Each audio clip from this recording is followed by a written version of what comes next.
Are we seeing some kind of breakout in the cryptocurrency market? Are we going to see a bullish weekend for crypto as a general whole thing? Equally, is Terra Luna Classic ready to move up? We've got a ton to talk about, and what is going on and why are people so excited about it? As equally, I'm going to give you an update on that Binance burn, because we do look like people are buying into Terra Luna Classic. Is this in anticipation of the burn? Remember, we were very, very close with our predictions last time, so you're going to want to stick around in the video to take a look at that. But let's look at the price. Currently 16.12. We have seen a slight move in the market, 0.45%. Our volume is up 12%. However, still pretty low, around $80 million. We endeavor to get that $1 billion market cap back, 966 currently.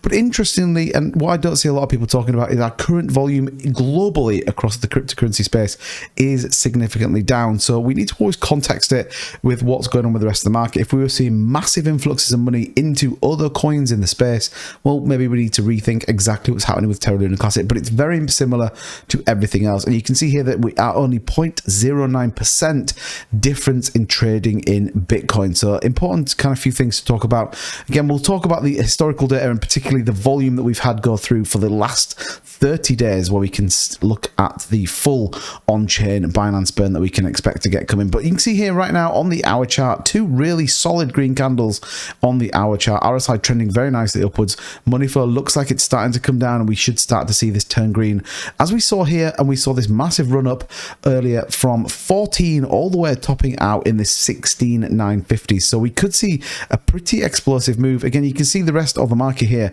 with quite a few in the green. See, you know, ApeCoin up 2.5%, Aptos up nearly 8%, absolutely crazy, and a couple of others, Litecoin, Solana, etc., all having a pretty good week. So hopefully we see a bullish weekend. Luna Classic hopefully taking the lion's share of that. Now, there is lots coming. There is lots to talk about. We obviously have a huge catalyst coming with the IBC re-enablement to Osmosis, Juno, and Crescent. And we'll talk a little bit about that. But first, be sure to subscribe to the channel if you haven't already. Leave a like on this video. I do appreciate all the support you give us. But we can see here it passed with immense voting power. 99.99% voted yes. Now, we did still get 100 validators did not vote on there. And again, I talked about KuCoin just being there for the sake of being there. They offer no value really to the fundamental longevity of the blockchain, but a massive pass with 42 of the validators voting yes, particularly the bigger validators, and equally all of those smaller validators supporting that as well. So this is going to be pretty big, I think. Definitely a positive step in the right direction. I did a video about this yesterday. I'll leave that in the description so you can go and check it out. But Osmosis, Juno, Crescent, they bring a ton of applications. They bring a ton of possibilities. And I think for me, it's super exciting. Now, what are people talking about? And I thought this was a brilliant little statement that I wanted just to take you through, not in loads of detail, but, you know, just kind of give you a flavor. And for all those people that, well, think Luna Classic is dead, just take a look at some of this that's coming. We've got the IBCs that we talked about. Check out that video down there. Luna version 23 projected to be cleared later this month. Then we move on to Luna 24. Absolutely crazy, but looking to Q1 2023. We got the chain parity to Luna 2 expected in the new year, with 150 decentralized applications. And again, we are seeing more and more launch on Luna.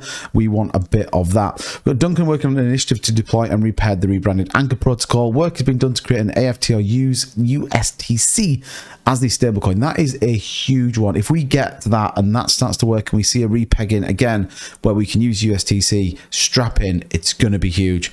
We also got the Cosmosm updated Zaradar. We're creating an on-chain dApp deployment platform using partition pools and swapping. We talked again about that in that video. Really good proposal. The community loved it.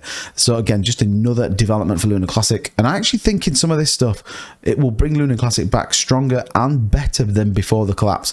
Professor Kim successfully set up the grants program. We saw that again, the Terra grants program, multiple decentralized applications, games, NFTs currently deploying, and ultimately Luna will be what it is intended to be, a DeFi platform. And we've even seen in the latest news, MetaMask are going to be taking people's IPs, which is absolutely crazy. So, you know, Luna Classic is decentralized. I talk about this on my videos. It is decentralized. They are protocol generated wallets that has the burn address in. People don't have access to this. It's community governance at its absolute best. So this is going to be pretty exciting as we develop through into next year, certainly in the global crypto market. Now, let's take a look at the Binance burns. Here we go. Batch 6 coming up. Here it is, the 30th of October running until the 30th of November. That is 4 days away. You can see total just 3.7 million USD that Binance has burnt towards Luna Classic, with a significant number there going through. So what do we expect to see? Well, taking into account everything that we have on volume, we see here October 30th, this was the first day, running to November the 30th, which hasn't quite finished yet. Like I said, we've still got 4 days to go. But here are the volumes that we've had going through over the period of the last month. You can see our weeks in what they've been. Obviously, we had 2 pretty solid weeks, 1 and 2, and then it has unfortunately declined a little bit in line with the rest of the market. And then we're taking a percentage of this. Now, it's about 50% roughly is the volume going through on the USDT pairing on Binance, but the premium customers over there don't pay it all, so it does take it away a little bit. So what do I expect to see? Well, given our current state right now, we will be looking at about $1.3 billion in volume. Current price 16.16, albeit it is moving up, looks around 8 billion. Now, we could see a bit of a move in the price. Equally, we could see that circulating supply come down by 8 billion. Is a chunk. We've never been at that amount for a long time. Over the course of a week, yes, but in a singular burn could be a big catalyst for us. Like I said, currently the price looking pretty good. We could be on a nice little run. I'd like to see something like this that we saw before, you know, this kind of nice little run here as we went down from the 14s all the way up to the high 16s. It'd be nice to touch the 17s coming out of the weekend. Remember, if you're staking, it's all good. We continue to take those staking rewards. And join me on my live streams, 9 p.m. GMT, 4 p.m. Eastern, where you might just be able to grab yourself some Luna Classic or some USTC as we give away that each week. But lots coming, again, as I talked about in Luna Classic. Still really exciting what they're bringing to the platform. It will continue to develop.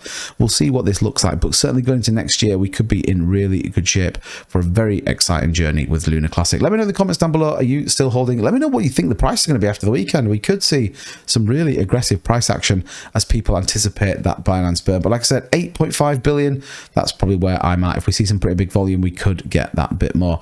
But again, thanks so much for watching. Don't forget to subscribe to the channel if you haven't already. Leave a like on the video, and I will see you in the next one.